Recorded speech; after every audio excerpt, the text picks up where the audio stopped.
Hi hello welcome to Shaili's kitchen. ఇవాళ మన recipe వచ్చేసి ఈ కోడిగుడ్డు టమాటా.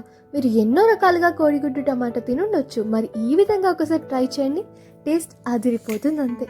దానికోసం ఒక చిన్న ముక్కులు లాంటిది తీసుకొని ఆయిల్ పోసుకొని ఆయిల్ హీట్ అయిన తర్వాతనే ఎగ్ అనేది బ్రేక్ చేసుకొని వేసుకోండి. సో ఆయిల్ అనేది హీట్ అవ్వకముందే వేసుకుంటే అది పెనానికి మొత్తం అతుక్కపోతుంది, మొత్తం బ్రేక్ అయిపోతుంది, మంచిగా రాదు. సో దానికోసం ఆయిల్ మంచిగా హీట్ అయిన తర్వాతనే ఎగ్ బ్రేక్ చేసుకొని యాడ్ చేసుకోండి. ఆ తర్వాత నీళ్ళాన్ని చెదరగొట్టేసేయండి ఒక స్పూన్తో. సో నీళ్ళాన్ని చెదరగొట్టిన తర్వాత మూత పెట్టేసేయండి కాసేపు. అప్పుడే ఎగ్ అనేది బాయిల్ అవుతుంది, కుక్ అవుతుంది లోపల మంచిగా.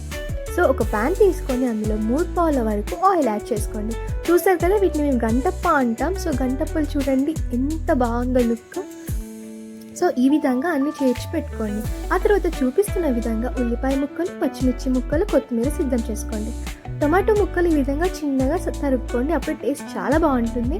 దాన్ని ఆయిల్లోకి కట్ చేసి పెట్టుకున్న పచ్చిమిర్చి ఉల్లిపాయలు యాడ్ చేసుకోండి. అందులోకి అల్లం వెల్లుల్లి పేస్ట్ ఒక స్పూన్ వరకు యాడ్ చేసుకొని మంచిగా మిక్స్ చేసుకోండి. దాన్ని మిక్స్ చేసిన తర్వాత అందులోకి ఒక స్పూన్ పసుపు యాడ్ చేసుకొని మిక్స్ చేసుకోండి. ఆ తర్వాత ఇలా సన్నగా తరిగి పెట్టుకున్న టొమాటో ముక్కలు యాడ్ చేసేసుకోండి. సో టొమాటో యాడ్ చేసిన తర్వాత అందులోకి 2 స్పూన్ల వరకు కారం, 2 స్పూన్ల వరకు ఉప్పు యాడ్ చేసుకోండి.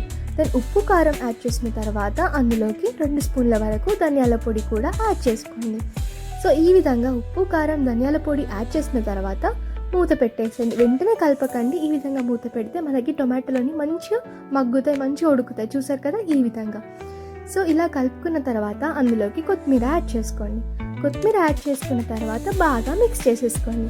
మిక్స్ చేసుకున్నాక మనం ముందే రెడీ పెట్టుకున్న గంటప్పలు ఈ విధంగా యాడ్ చేసేసుకోండి. చూసారు కదా అండి, లుక్కే ఎంత బాగుంటుంది, టేస్ట్ ఎంత బాగుంటుంది. సో ఖచ్చితంగా మీరు కూడా ట్రై చేయండి. సో మంచిగా ప్రెస్ చేస్తూ కలపండి, గట్టిగా కలపకండి. ఇవన్నీ ఎగ్స్ అంతా కూడా బ్రేక్ అయిపోతుంది.